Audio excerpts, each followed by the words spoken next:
pesquisador, escritor e professor do curso de licenciatura em matemática da UVA, Fábio Bonet, fala sobre o professor Júlio César de Mello e Souza e sua obra como Malba-Tahan. Olá, estou ao lado do professor Fábio Bonet, que nos contará um pouco mais sobre o professor Júlio César de Mello e Souza. Olá, professor Bonet. Quem era o Júlio César de Mello e Souza? Bom, inicialmente eu queria agradecer o espaço aí de comentar e o prazer de estar falando sobre Júlio César de Mello e Souza, Esse foi um grande professor de matemática do Colégio Pedro II do Rio de Janeiro, que com certeza foi um ícone para muitos professores, notadamente da década de 60 e 70, Júlio César de Mello e Souza, na verdade, tinha o pseudônimo que ele próprio imaginou de Malba-Tahan, sobre o qual ele foi muito conhecido, Esse foi, com certeza, um grande professor de matemática do colégio e um verdadeiro divulgador da matemática por trás do nome Malba-Tahan. Como eram as aulas do Júlio César? Apesar, digamos assim, de que eu não conheço de maneira objetiva, pois não tive o prazer de ter convivido com ele, mas eu posso supor através de seus livros, posso supor que deva ter sido aulas verdadeiramente encantadoras de matemática, justamente porque Júlio César de Mello e Souza, enquanto professor, certamente vestia a camisa do pseudônimo que ele criou de Malba-Tahan. E quando você olha para os livros do Malba-Tahan, você consegue imaginar como devem ter sido as aulas deste professor. Devem ter sido aulas bastante estimulantes, onde o aluno se encantava com a matemática, onde o aluno deveria, digamos assim, ele deveria mostrar ao aluno uma outra face da matemática e não aquela forma tão digamos que árdua de se ensinar matemática e do aluno aprender. Então é assim como eu vejo, o vendo naturalmente através dos seus livros, entendeu? Ele foi de uma importância grande para muitos professores e em particular para mim. O que ele queria transmitir em suas aulas? Eu entendo o seguinte, que a matemática, para muitos na sala de aula, é um bicho de sete cabeças. É algo apavorante, é algo que faz com que as pessoas não gostem. Quem de nós não ouviu falar, ou que não conviveu com alguém que disse que tem um trauma em matemática? Então eu penso que o Malba-Tahan, ele foi essa pessoa que queria quebrar esses paradigmas de trauma da matemática. Ele deveria mostrar com as aulas de matemática, justamente que existia um lado belo na matemática, através da história, através de curiosidades, Ele tem um livro que é inesquecível o título, que é assim: A Arte de Ser um Perfeito Mau Professor. Então, por aí você já pode sentir o quanto que ele queria transmitir com suas aulas de matemática. Com certeza, tirar aqueles paradigmas de que a matemática era algo bicho de sete cabeças, como a gente costuma dizer. Eu penso que essa deva ser, digamos, a essência do que ele queria passar nas suas aulas. Naturalmente, isso visto através de seus livros, uma centena deles, É verdade que você conheceu um ex-aluno do Júlio César? Eu tive a felicidade, posso assim dizer, de quando o aluno da Universidade Federal do Ceará, a famosa UFC, quando cursava o curso de matemática, tive que fazer uma disciplina com grande prazer com o professor, saudoso professor,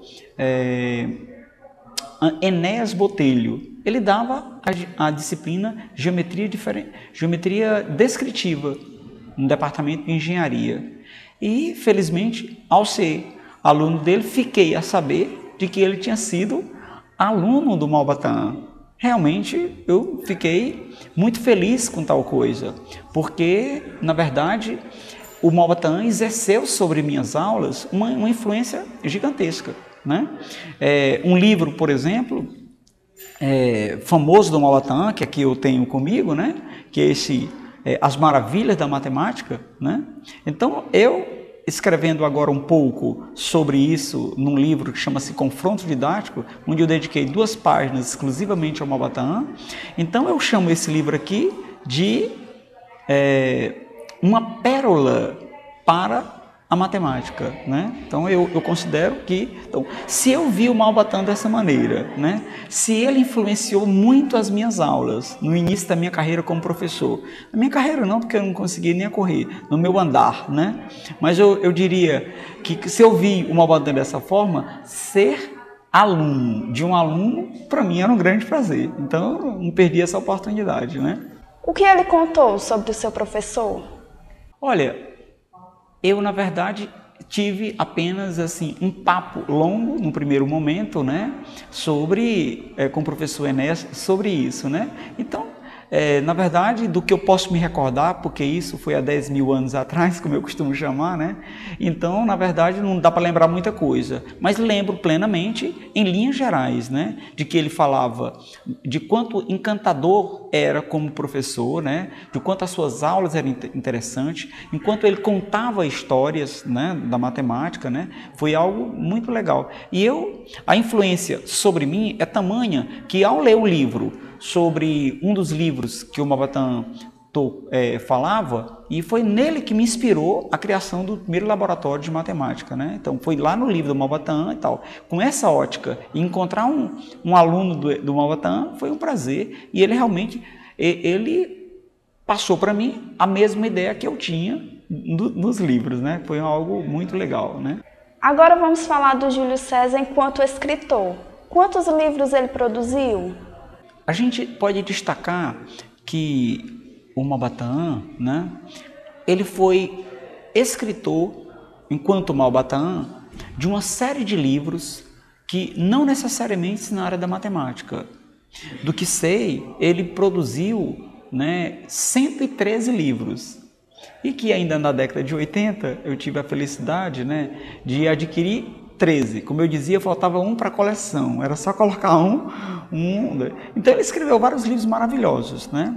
Como esse que eu citei há pouco, As Maravilhas da Matemática, um outro que fica na memória eternamente, chama Antologia da Matemática, um outro que foi O Céu de Alá, né? Esse que eu citei há pouco também, que foi A Arte de Ser um perfeito mau professor de matemática, um outro também que foi Matemática Divertida e Delirante, esse eu dei até uma vez uma palestra sobre esse, o outro chama-se Matemática Recreativa, mas ele escreveu livros em outras áreas, de romance, como O Céu de Alá, né, como eu já citei, né, como, me lembro agora mais de alguns, mas... também numerologia, um contínuo de numerologia, um outro que foi conhecido como uma frase do Pitágoras, parece associada a Pitágoras, que chama-se Os Números Governam o Mundo. Então ele reuniu uma coletânea, seus livros foram muito na área da matemática de coletâneas, né? O professor Elo, inclusive, no seu livro Meu Professor de Matemática, em que a primeira edição é de 1987, o professor Elo mostra a importância que foi o Maupassant, né? Inclusive ele diz uma coisa que eu achei muito interessante, que quando ele reencontrou o livro O Homem que Calculava, que é o grande livro do Maupassant, que eu até esqueci de citar antes, o professor Elo diz o quê? Diz que teve ainda a vontade de ler e comprou de novo, isso depois de 40 anos. Né? Então é uma coisa assim singular, que o Elo é um ícone de todos nós e ele externa essa coisa. Quando ele pegou esse livro do Maupassant pela sua segunda leitura, estava na 27ª edição, isso em 1983, era uma edição de 1983. Então se olha, digamos assim, a importância que foi esse livro. Ele teve várias edições fora, inclusive em 1972, 10 anos antes da morte do professor Maupassant, objetivamente, nós tivemos o livro do Maupassant ter aí, ele ganhou um prêmio internacional do livro em 1972. Foi um momento muito legal. Ele foi editado em várias línguas, me parece que umas umas 8 ou a 10 línguas, né, em que esse livro foi, inclusive em russo, né, ele também foi publicado. Então, acho que o Maupassant tá. E eu fico feliz aqui de poder falar, né, do Maupassant e de ter até de ter a história de dizer que fui aluno de um aluno do Maupassant, pela importância que ele foi na minha vida, onde eu dedico 2 páginas no meu livro Confronto Didático ao Maupassant, né, que é, objetivamente, Júlio César de Melo e Souza, enquanto professor, mas enquanto escritor, Maupassant. O que ele queria transmitir com seus livros? Desmistificar esse paradigma que essa coisa, que a matemática tão complicada para a maioria das pessoas. Então ele encantava as pessoas através do livro. Penso eu que se formos olhar livros como As Maravilhas da Matemática, Matemática Divertida e Delirante, Recriações da Matemática, penso que se vai ver que o que ele quer dizer mesmo é que existe um lado belo da matemática e que o aluno pode se encantar através deste lado e só posteriormente é que a matemática vai passando meio que de conta-gota. Ele não seria aquele grande matemático de referência para a comunidade matemática, mas ele não estava escrevendo para a comunidade matemática, ele estava escrevendo para um público ansioso por matemática, como disse o professor Elo nesse lado, né? Muito obrigada pela entrevista.